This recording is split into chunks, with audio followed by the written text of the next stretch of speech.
almost any accomplishment in the history of the world has come at the hands of people who've taken risks. People who are willing to push the envelope. People who are willing to explore the unknown. And, you know, the key thing about taking risks is learning. You know, and if something doesn't work out, learn from it. And then you're able to move further.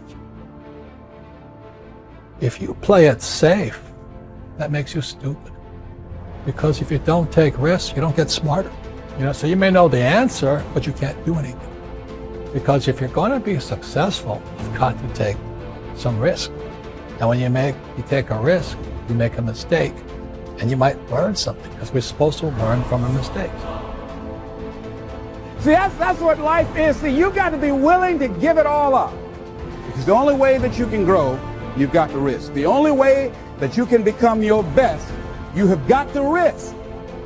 Sacrifice leads and gains follow. Don't look for any gains where there's been no sacrifice. Don't wake up and look for no game. Don't look for your game to improve. Don't look for the record to improve. Without sacrifice, there are no gains. You're gonna fail. You're gonna fail 10 times, 100 times, maybe even 1,000 times. But that's okay. Failure isn't permanent. Falling isn't permanent. You get right back up and keep going. And this time, you're gonna be stronger, wiser, and you'll be more driven than ever. And for every 10 failures, you'll land one success. You have to love success so much that you're willing to fail 10 times before you can succeed once. That's how a winner does it. Here's something else. Want to create a greater sense of fulfillment? Challenge your fears. Challenge them. Look those fears in the face and take them on. Don't allow them to rule you. Decide that you're going to take some chances. And something else will take its place. If I quit, however, it will last forever. I dare you to take a little pain. I dare you. I dare you not to go home. Somebody said, I don't go home, I feel bad. Go through it. You ain't gonna die. At the end of pain is success. You've got to be willing to risk. If you're not willing to risk, you can't grow in life. Life has no power when you're not willing to risk. It's that to laugh is to risk appearing the fool. To weep is to risk appearing sentimental. To reach out for another is to risk involvement. To expose feelings is to risk exposing your true self. To place your ideas, your dreams before a crowd is to risk their loss. To love is to risk not being loved in return. To live is to risk dying. To hope is to risk despair. To try is to risk failure. But risk must be taken, because the greatest hazard in life is to risk nothing. The person who risks nothing, does nothing, has nothing, is nothing. They may avoid suffering and sorrow, but they cannot learn, feel, change, grow, love, and live. Chained by their certitudes, they are a slave. They have forfeited their freedom. Only a person who risks is free.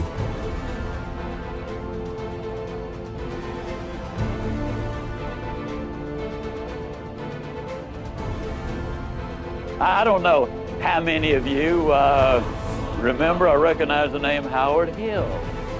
Now, Howard Hill was a good Alabama boy. He was an archer. They say he was the best in the whole world.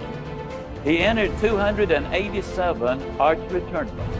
He placed first 287 times. He was so good, he retired early because the other archers started to get unwilling to compete for second place. I've seen newsreels of Howard Hill where from 50 feet away, he had split an arrow dead center in the bullseye. Then he would take the next arrow and split the first one. He killed a Cape buffalo with a bow and arrow, the most difficult game animal alive to bring down. He killed a Bengal tiger. He killed a 15-foot shark in under 18 feet of water. or was it an 18-foot shark under 15 feet of water? Well, it was a great big one in his way down there. I do know that. He was a good one, there's no question. So now let me emphasize a point. I've never shot the bow and arrow professionally, but I'm an instructor extraordinaire. I'm not certain, but I think that's French, which means I'm really good at it. As a matter of fact, let me tell you just how good I am as a teacher. If I could spend 30 minutes with any man or woman who will ever view this, providing your eyesight is good and your health is normal, at the end of 30 minutes, I would have you hitting the bullseye more consistently than Howard Hill could hit it on the best day he ever had. Sound like I'm bragging, but I'm not. I could do it. Provided, of course, you had first blindfolded Howard Hill and turn him around a couple of times so he wouldn't have a clue as, which way am I headed? And you might say, well, now, Ziglar, my goodness alive, fella, of course you could. That's ridiculous. How on earth could a person possibly hit a target he couldn't even see? It's a good question, but here's the better one. How can you hit a target you don't have? Also, one more thought on discipline. Here's the greatest value of discipline. Self-worth. Self-esteem. People are teaching self-esteem these days, but they don't connect it to discipline. The least lack of discipline, and it starts to erode our psyche. One of the greatest temptations is to just ease up a little bit, right? The slightest lack of doing your best starts to erode the psyche. Instead of doing your best, doing just a little less than your best. Sure enough, you say, well, it's just going to affect my sales. No, it's going to affect your consciousness. It's going to affect your philosophy. Now you've begun in the slightest way to affect your own philosophy. Here's the problem with the least neglect. Neglect starts as an infection. And if you don't take care of it, it becomes a disease. And one neglect leads to another.